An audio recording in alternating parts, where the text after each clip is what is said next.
l'Esprit du Seigneur l'Éternel est sur moi. Car l'Éternel m'a oint pour porter de bonnes nouvelles aux malheureux. Il m'a envoyé pour guérir ceux qui ont le cœur brisé, pour proclamer aux captifs la liberté et aux prisonniers la délivrance, pour publier une année de grâce de l'Éternel et un jour de vengeance de notre Dieu, pour consoler tous les affligés, verset 3, pour accorder aux affligés de Sion, pour leur donner un diadème au lieu de la cendre, une huile de joie au lieu du deuil. Donc s'il y a une huile de joie, il y a une huile de deuil, il y a un vêtement de deuil. Donc Dieu dit, je dois enlever l'habit de deuil pour te donner l'habit de la joie. Et puis il dit, un vêtement de louange au lieu d'un esprit abattu. Donc le vêtement de deuil est un habit aussi d'opprobre. Lorsque quelqu'un le porte, il est confronté à des deuils chroniques. Pas forcément deuil d'individu ou de personne, mais deuil ou bien la mort de tous ses projets. C'est-à-dire, la majorité des choses qu'il entreprend ne vont pas à terme. Alors, qu'est-ce qui crée le vêtement de deuil? C'est votre état d'esprit. Donc, de même que la nudité est créée par des actions sans amour, le vêtement de deuil est créé par un esprit abattu. L'anxiété, la tristesse chronique, l'abattement vient ternir toutes sortes d'habits spirituels que tu portes. Et à un moment donné, ça devient un cercle vicieux parce que ce sont des choses qui t'arrivent à force des petits malheurs qui t'arrivent, qui finissent par te rendre anxieux. Tu as eu des problèmes hier, tu as peur que ces problèmes-là surviennent encore aujourd'hui.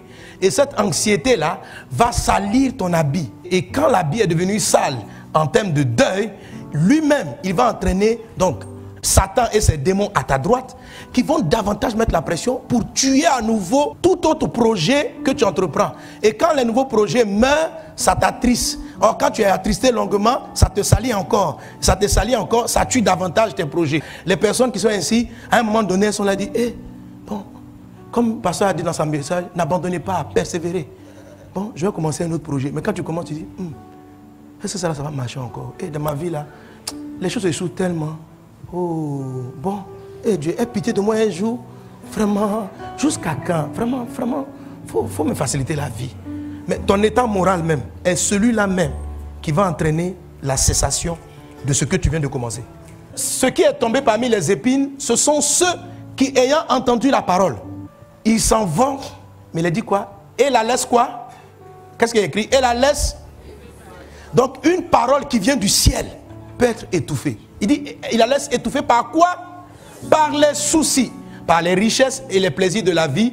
Et il continue, et il ne porte point du fruit qui vienne à maturité. Ça veut dire quelquefois ça apparaît, quelquefois la boîte commence à fonctionner, mais la boîte n'atteint pas sa pleine productivité où tu vas pouvoir manger le fruit. Un fruit qui est immature, un fruit qui n'a pas atteint la maturité n'est pas comestible, c'est-à-dire tu n'arrives pas à profiter. Ton foyer a commencé, mais le fruit du mariage n'est pas arrivé à maturité parce qu'un an après le mariage, vous voilà en train de manger le fruit des disputes, le fruit des colères, le fruit des batailles. Pourquoi?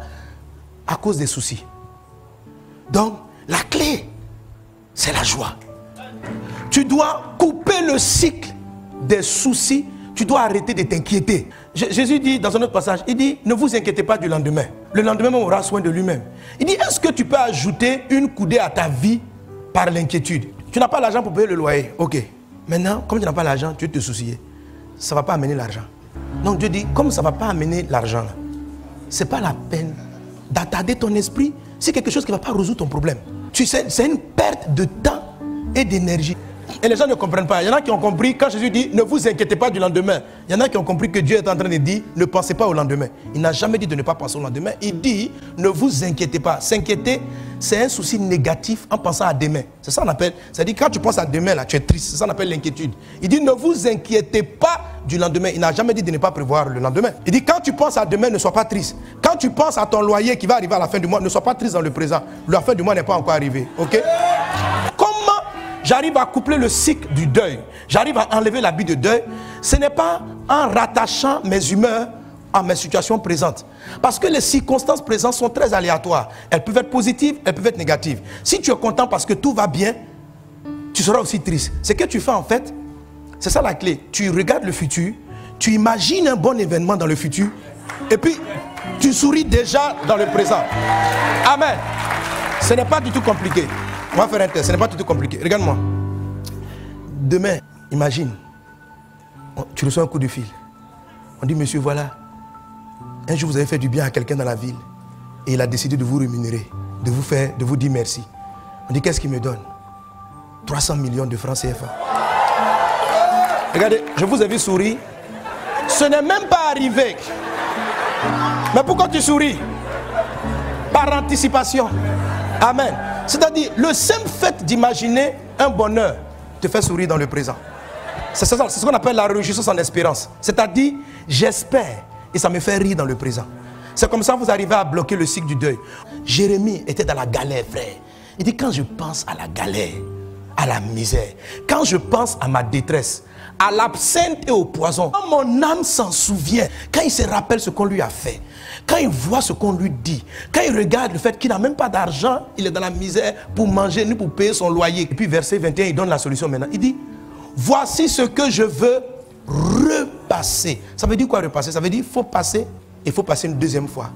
Mais c'est un acte délibéré. C'est-à-dire, sa situation n'a pas changé. Mais il va faire passer et repasser des choses par rapport à l'espoir. Et lui, il dit, comment il a fait ça? Il dit, il va se rappeler tous les jours que les bontés de l'Éternel ne sont pas épuisées. Elles se renouvellent chaque matin. Demain, va voir la gloire de Dieu. Demain matin, je verrai la gloire de Dieu. Et c'est ce qui passait. Il dit, je passe, je repasse. Je passe, je repasse. Je passe. Alors, son visage a commencé à être radieux. Il dit, Dieu enlève le vêtement de deuil pour te donner un vêtement de louange. Fais le geste avec moi. J'arrache l'habit de deuil. J'arrache l'habit de deuil. Et dans le nom de Jésus, je me revêt d'un vêtement de fête. Par la puissance de Dieu. Par la puissance de Dieu. Au nom de Jésus. Au nom de Jésus.